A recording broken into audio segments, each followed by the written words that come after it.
When we talk about loving the things of the world, we're not talking about enjoying life or appreciating God's blessings. We're talking about something deeper, something far more dangerous, a gradual shift of the heart. It doesn't happen in a moment. It happens quietly, subtly, in the small choices we make, in the thoughts we entertain, and in the priorities we allow to guide our lives. There is a force in this world that constantly whispers, you need more, you deserve more, you should chase more. And if we are not careful, that whisper becomes the voice we obey. But here's the truth: the world promises everything and delivers nothing of eternal value. It offers pleasure without peace, success without stability, and comfort without lasting satisfaction. Why must you listen carefully today? Because this message is not about the world outside of you. It is about the world trying to grow inside you. It is about the unseen battle for your affection. And if your heart turns toward the world, it inevitably turns away from God. You cannot walk toward two directions at the same time. There are people who once walked closely with God, but slowly drifted, not because they rejected Him, but because they became too comfortable with what the world offered. Compromise became normal. Prayer became optional. Conviction became inconvenient. That is the silent danger of loving the world. The world's love is deceptive. It makes you feel like you're gaining when in reality you're losing the very things that matter most: your peace, your purity, your purpose, your spiritual hunger. The world says, live for today. God says, live for eternity. The world says, follow your desires. God says, follow me. One voice leads to emptiness, the other to everlasting life. So why should you stay with me through the entire message? Because if your heart has begun to drift, even slightly, what you hear today can redirect your life. If you've been wrestling with temptation, this word will strengthen your spirit. If you've been feeling empty despite having more than you've ever had, this message will explain why your soul feels unsatisfied. And if you've been longing for revival, renewal, and restoration, then this is your moment to step back into the arms of the one who loves you beyond measure. Friend, you were never created to be satisfied by temporary things. You were designed for eternal glory. The world is loud, but God's truth is louder when your heart is still enough to listen. The world tries to fill your hands, but God wants to fill your soul. The world shows you what is shiny, but God shows you what is sacred. And here is the greatest truth of all: the more you love God, the less the world will attract you. When your affection is anchored in heaven, the world loses its grip. When your eyes are fixed on Christ, the distractions fade. When your heart beats for eternal things, temporary things lose their power. So today, choose your love, choose your direction, choose your eternal home. Because you cannot love the world and love God at the same time, and only one of them will remain with you forever. When I speak about the silent drift of the heart, I'm talking about something every one of us has felt, yet few of us ever admit. It's that quiet shift that happens not with a rebellion, not with a bold decision, but with a gentle turning, a slow, almost unnoticeable leaning toward the world. And it starts in places so small, so ordinary, that we convince ourselves nothing is wrong. But the truth is, the greatest spiritual danger is not the loud attack of the enemy. It is the quiet drifting of a distracted heart. You don't wake up one morning and decide to love the world. It doesn't happen with a dramatic announcement. It happens gradually. It happens when your priorities begin to shift, when your hunger for God begins to dull, when the things that once moved you now barely stir you. It happens when the glow of God's presence begins to feel distant, not because He moved, but because your heart started walking in another direction. And here's what's frightening about this drift: you don't feel it while it's happening. Nobody feels themselves drifting. A ship doesn't recognize the current pulling it. A leaf doesn't feel the wind carrying it. And the heart doesn't immediately sense the subtle pull toward the world. You only realize it when you look back and see how far you've gone from where you started. That's why this moment matters, because someone listening right now is drifting, and you know it. Your prayers are shorter. Your passion is weaker. Your convictions are softer. The things that once convicted you now entertain you. The boundaries you once honored now feel negotiable. The purity you once protected now seems unnecessary. You're drifting, not running, not rebelling, just slowly drifting. And friend, drifting is more dangerous than you think. The drift begins with little compromises, small decisions, harmless justifications. It's just one time. It's not that serious. Everyone else does it, but little cracks become broken walls. Little choices become deep habits. And little distractions become powerful idols. The world doesn't steal your heart in a moment. It seduces you piece by piece. What makes this drift so dangerous is that it feels comfortable. The world knows how to make sin look attractive, how to make compromise feel normal, how to make distraction feel necessary. And before long, you start craving what cannot satisfy, chasing what cannot fulfill, and loving what cannot last. But hear me, the drift is reversible. You can turn around, you can come back, you can reclaim the passion, the purity, the focus, the fire that once defined your walk with God. But you'll never turn if you don't recognize the drift. You'll never return if you keep pretending you're fine. You'll never change if you keep ignoring the tug in your spirit that says, something is shifting, something is slipping, something is weakening. And maybe that's why you're here today.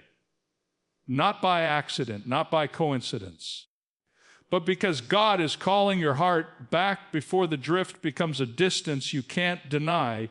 He's shining a light on the subtle shift so you can stop it before it becomes a fall. He's reminding you that your heart was never meant to be carried by the currents of this world. You were created to be anchored in Him. You know when you're drifting, you can feel it in the quiet moments when the noise stops. And right now, in this moment, God is inviting you to stop drifting and turn your heart back to what truly matters. When I talk about the subtle power of distraction, I'm talking about one of the enemy's most strategic and successful weapons. Distraction doesn't walk into your life wearing a warning label. It doesn't announce itself as a threat. It doesn't shout. It whispers. It quietly redirects your focus 1 degree at a time until suddenly your eyes that once looked toward heaven are glued to the noise of the world.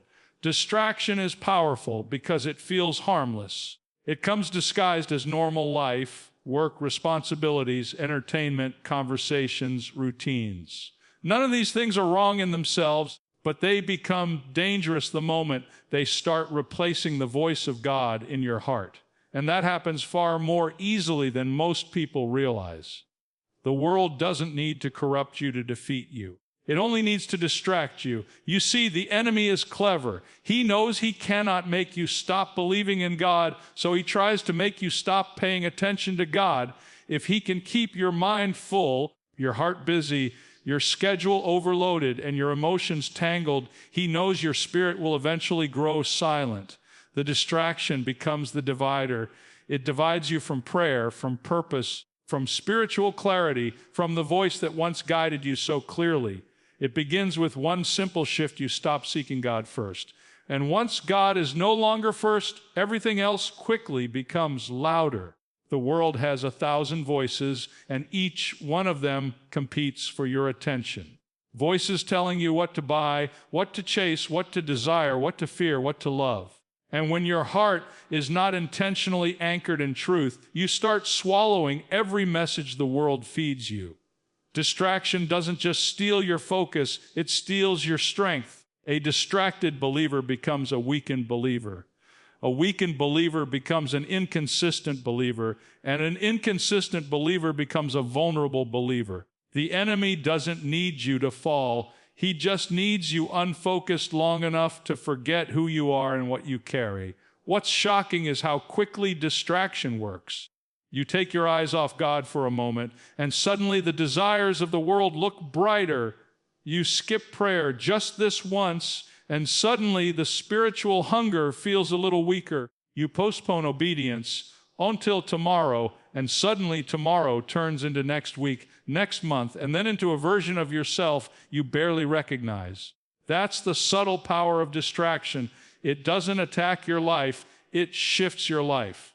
But here's the real tragedy: distraction makes the temporary look urgent and the eternal look optional. It blinds you to what truly matters. It fills your day with noise so you never confront the emptiness growing inside. It fills your hands with momentary pleasures so you never notice your soul starving. And before you realize it, your passion becomes routine, your worship becomes mechanical, your spirit becomes quiet, and your heart becomes tired. But the good news is this: awareness breaks the power of distraction. The moment you see what has been pulling your focus, you resist it. The moment you recognize what has been weakening your spirit, you confront it. The moment you acknowledge that your attention has been divided, you can bring it back to the one who deserves all of it. Right now, someone listening is realizing that distraction has been eating away at your fire, your clarity, your commitment. And this moment, this very moment, is your opportunity to reclaim your focus, silence the noise, and realign your heart with what truly matters. And once you recognize how distraction has been pulling on your heart, you begin to understand something even deeper.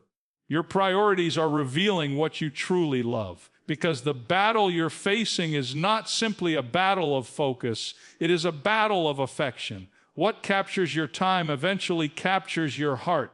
What dominates your attention eventually dominates your direction. And what you consistently choose becomes a mirror reflecting what you value most. That's why I often say the real test of your spiritual life is not found in your words, but in your priorities. Anyone can say God is first. Anyone can say they love Him more than the world.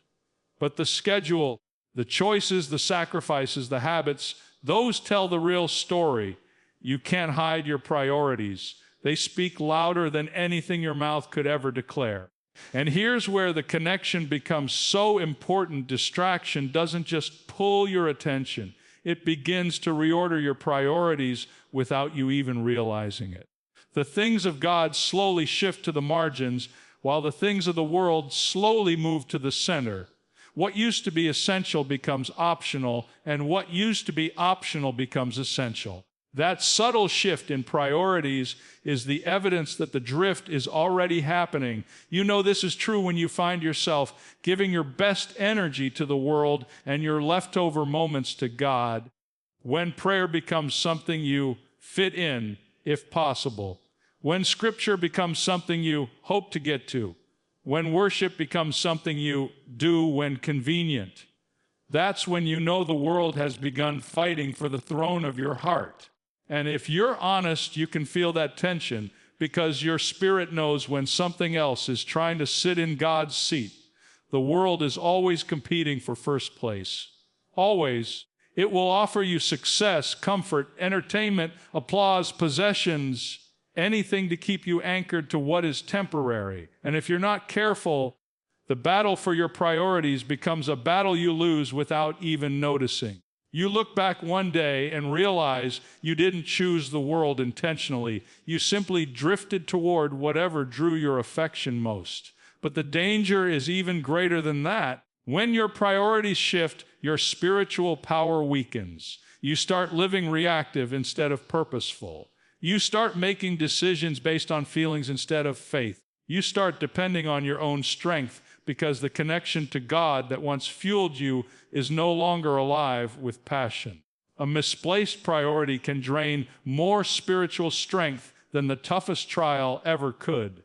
And here's the truth: you can't give your heart to everything. You may try, but it will tear you apart. Your heart is not designed to be divided. It's designed to be devoted. And whatever you place first will shape everything else: your peace, your habits, your emotions, your direction, your destiny. So let me ask you something gently but directly. What does your life say you love most? Not what your lips say, not what your intentions say, but what your day-to-day choices say. Because when you finally confront that question, you confront the reality of your spiritual condition. And the moment you confront that reality, you give God room to reorder your life, reclaim your passion, and restore the priority of His presence in your heart. Because when He is first, everything else finds its rightful place. Because when He is first, everything else finds its rightful place. But here is where the struggle becomes painfully real. The world is constantly trying to convince you that it has something better to offer. It speaks with confidence. It shouts with boldness. It flashes its lights, displays its treasures, magnifies its pleasures, and promises you joy, success, fulfillment, and meaning. But behind all of its glitter is one undeniable truth. The world promises everything but delivers emptiness. And that emptiness is subtle at first. You don't feel it immediately. The world is smart enough to satisfy you just long enough to keep you hooked. It gives you temporary excitement, temporary distraction, temporary applause.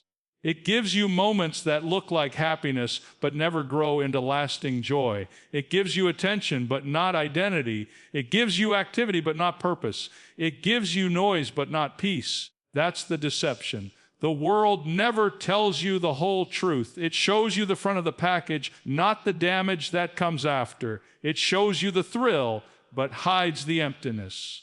It shows you the pleasure but hides the cost. It shows you the excitement, but hides the spiritual famine that follows. This is why so many people feel exhausted even when life looks full.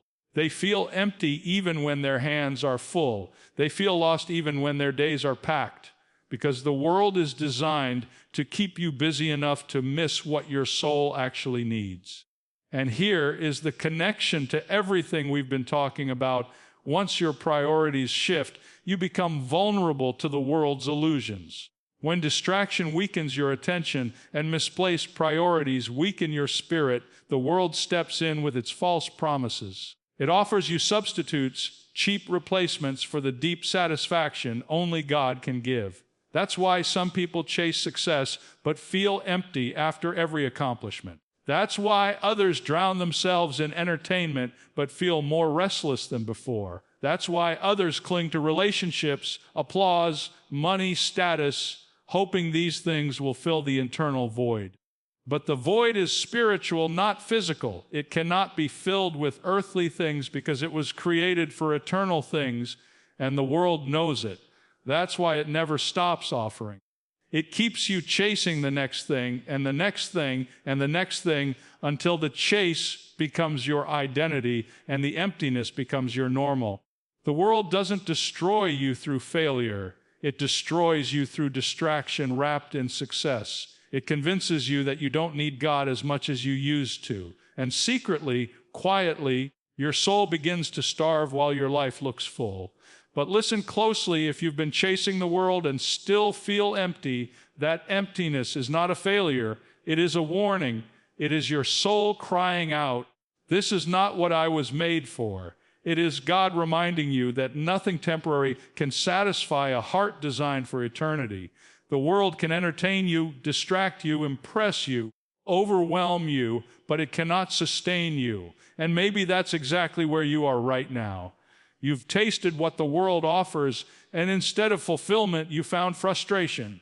Instead of peace, you found pressure. Instead of joy, you found noise. And deep inside, your spirit is whispering, there has to be more. There has to be something real, something lasting. That longing is not weakness. It's divine evidence that your heart is built for something far greater than the world can ever provide. Oh, and that longing is not weakness. It's divine evidence that your heart is built for something far greater than the world can ever provide. Because when the world leaves you empty, it's not the end of your story. It's the beginning of a holy invitation. An invitation to lift your eyes above what is temporary and fix your heart on what is eternal. And this is where the fifth keynote unfolds. God is calling you to a higher love, one the world cannot imitate, cannot replace, and cannot compete with. You see, the world can touch your emotions, but only God can transform your nature. The world can entertain your mind, but only God can restore your soul. The world can offer you moments, but only God can give you meaning. And deep inside, you know this, you can feel this. Because every time the world disappoints you, heaven is calling you. Every time the world feels loud, God is whispering. Every time the world feels heavy, His presence becomes the place of rest you didn't even realize you needed. A higher love, That's what God offers. Not a shallow affection that changes with circumstances, but a love that reaches into the depths of who you are and says, you belong to me. Not a love that depends on your performance, but a love that flows from His character. Not a love that drains you, but a love that fills you until overflow. You have tasted the world's love. You know its patterns. You know its promises. But now God is asking you to taste His, to experience a love so pure, so steady, so powerful that every worldly attraction begins to lose its grip on your heart. This is where the shift happens, when you begin to experience God's love. Not just understand it, not just sing about it, not just talk about it, but experience it. Your desires start to change. Your priorities start to shift back into alignment. Your spirit begins to breathe again. The distractions that once pulled you now lose their pull. The temptations that once attracted you lose their shine. The emptiness that once controlled you begins to break. Why? Because your heart was never created to be satisfied by the temporary. It was created to be consumed by the eternal. And when your heart encounters a love that is higher, holier, stronger than anything the world can offer, something inside you wakes up. Something inside you remembers who you are. Something inside you says, this is what I was made for. And that's the invitation God places before you today. Not the invitation to live a miserable, restricted life, but the invitation to live a life filled with purpose, anchored in truth, strengthened by grace, and guided by love. A life where your joy is not tied to circumstances. A life where your identity is not tied to achievements. A life where your peace is not tied to possessions. A life where your soul finally finds rest because it has fallen in love with what truly satisfies. This is the higher love God calls you to, a love that lifts you above the noise, above the pressure, above the illusions of the world, a love that calls you to live not for what fades, but for what lasts, a love that realigns your heart with eternity and reminds you who you are, whose you are, and what you were created for. A love that realigns your heart with eternity and reminds you who you are, whose you are, and what you were created for. But the moment God begins calling you to that higher love, something else begins to happen. Something subtle, something dangerous, something you must recognize before it takes root. Because as God pulls your heart upward, the world tries even harder to pull your heart sideways. And this is where the sixth keynote becomes painfully real, the danger of blurred boundaries. Boundaries don't vanish overnight. They fade, they soften, they blur. Not because you choose rebellion, but because little by little, compromise begins to feel harmless. Your spirit grows accustomed to small allowances, small exceptions, small excuses. And before long, what once stirred conviction now feels ordinary. What once made you uncomfortable now feels acceptable. What once caused you to repent now barely raises a warning in your heart. This is how the world works. It knows it cannot steal your devotion in one moment, so it slowly numbs your sensitivity.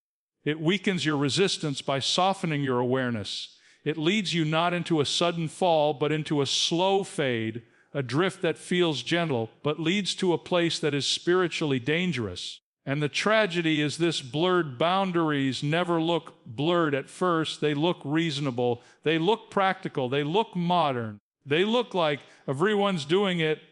They come wrapped in phrases like, it's not a big deal, or oh, God understands, or I'll fix it later. But every blurred boundary is the beginning of a broken barrier. Every softened line becomes an open door. Every small compromise becomes a path that leads further than you ever planned to go. Think about it. The enemy doesn't tempt you with something obviously destructive. He tempts you with something almost right, something close enough to truth to seem safe, but far enough from God to pull you off course. He knows that if he can get you to blur the boundary even slightly, he can guide your steps just 1 inch off the narrow path. And 1 inch today becomes 1 foot tomorrow. 1 foot tomorrow becomes miles in the months that follow.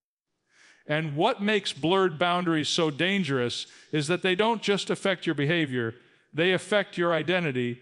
When you stop guarding the things God told you to guard, You slowly stop becoming the person God called you to be. Your purity becomes compromised. Your discernment becomes clouded. Your conviction becomes quiet. Your spiritual authority becomes weakened. And without realizing it, you start walking in a version of Christianity that is comfortable but powerless, present but passionless, active but not anchored. But here's the connection to everything we've walked through. When God calls you to a higher love, He also calls you back to clearer boundaries. Not to restrict you, but to protect you. Not to control you, but to strengthen you. Because boundaries are not walls that keep joy out. They are walls that keep destruction from getting in. The closer you walk with God, the clearer your boundaries become. Not because you're trying to be religious, but because you've tasted something too valuable to risk losing. You begin to recognize that blurred boundaries aren't harmless. They are spiritual traps. They pull your focus, they weaken your passion, they make compromise normal, and before long, the world's voice becomes louder than God's whisper. So right now, let your heart hear this truth. Every boundary God gives you is a line drawn by love. And when you honor those boundaries, your spirit grows stronger, your vision grows clearer, and your heart stays aligned with the calling He placed on your life. And when you honor those boundaries, your spirit grows stronger, your vision grows clearer, and your heart stays aligned with the calling He placed on your life. But even as God strengthens you, even as He restores clarity, you must understand something essential about your journey. You are not meant to settle here. You are not meant to root yourself in a world that is passing away. That brings us directly into the seventh keynote. You are a traveler, not a resident. This world is not your home. It was never designed to be. And the more you try to settle into it, the more restless your soul becomes. Because deep within you is a truth your spirit cannot ignore. You were created for eternity, shaped for heaven, wired for something far beyond the limits of this temporary place. You walk through this world, but you do not belong to it. You function in it, but your identity is not defined by it. You live here, but you do not live for here. And this is where so many people lose their way. They start treating earth like home when it is only a journey. They start building their life around the temporary, hoping it will give them the satisfaction only the eternal can offer. They cling to possessions, achievements, status, relationships, and comfort as if these things can anchor them. But nothing temporary can anchor an eternal soul. That's why the world feels unstable. That's why no matter how much you gain, something inside you still whispers, there must be more. That's why the world's distractions, promises, pressure, and temptations feel so overwhelming, because you're trying to find permanent meaning in a place that is not permanent. You're trying to plant eternal roots in temporary soil. And here is where blurry boundaries become even more dangerous. When you forget you're a traveler, boundaries stop feeling necessary. When you forget heaven is your real home, compromise starts feeling reasonable. When you forget eternity is where you're headed, the world begins to look too attractive, too important, too consuming. But when you remember that you're passing through, everything changes. Your vision changes. You begin to see beyond the now.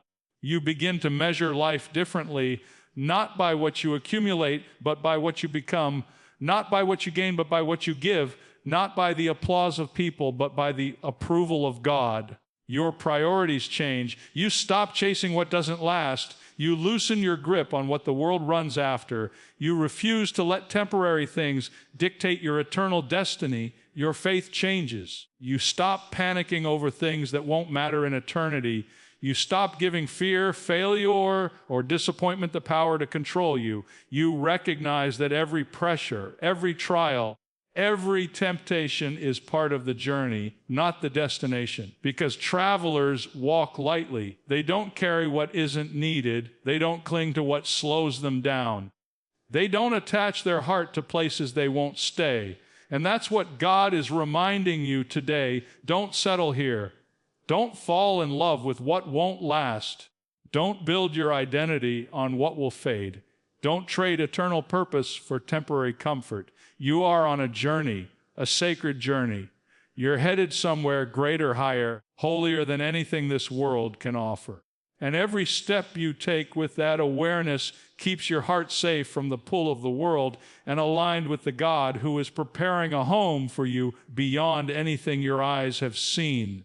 And every step you take with that awareness keeps your heart safe from the pull of the world and aligned with the God who is preparing a home for you beyond anything your eyes have seen. But before you can walk with that confidence, before you can live with that clarity, you must be willing to do something most people avoid.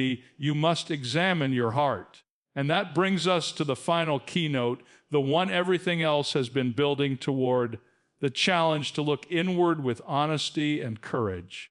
Because it is one thing to acknowledge that the world is temporary. It is another thing entirely to admit when the world has taken too much space inside your heart. And this moment right now is where God asks you to slow down, to stop running, to stop pretending, to stop hiding behind business and excuses, and to take a deep, honest look at what's really happening within you. For some, the drift has already begun. For others, the boundaries have already blurred. For some, distractions have already taken the steering wheel. For others, the world's empty promises have already started shaping their decisions. But you will never overcome what you refuse to confront. You will never defeat what you continually deny. You will never break free from what you constantly justify. So God lovingly, gently, but firmly asks you to look inside and ask the hard questions. What holds my affection? What consumes my thoughts? What shapes my decisions? What do I run to for comfort? What do I panic to lose? What do I secretly love more than Him? Because the truth is this: your heart cannot lie. You can excuse with your words, you can pretend with your actions, you can hide behind routine, but your heart reveals what you truly worship. The world may not see it, but God sees it. And deep down, you do too. This is why self-examination is not condemnation, it is liberation. God doesn't expose your heart to shame you. He exposes it to heal you. He doesn't reveal your weakness to embarrass you. He reveals it to strengthen you. He doesn't highlight the places where the world has crept in to push you away. He highlights them to pull you back. And when you look honestly at your heart, something powerful happens. You start to see the things that have been draining you. You start to recognize the compromises that have been weakening you. You start to feel the emptiness that has been following you. You begin to realize that the world hasn't just distracted you, it has divided you. And a divided heart can never experience the fullness God promised. But the moment you see it, the moment you admit it, that is the moment transformation begins. Because God cannot heal what you hide. He cannot cleanse what you deny. He cannot restore what you excuse. But the moment you bring your heart into the light, He moves with mercy, with grace, with power. So let this moment be holy. Let this moment be honest. Let this moment be the place where you stop running from the truth and start returning to it. Because the world cannot have your heart unless you give it permission. And today, God is calling you to take it back, to reclaim it, to purify it, to align it again with eternity, to surrender it fully to the one who created it, redeemed it, and loves it with a love stronger than anything the world can offer.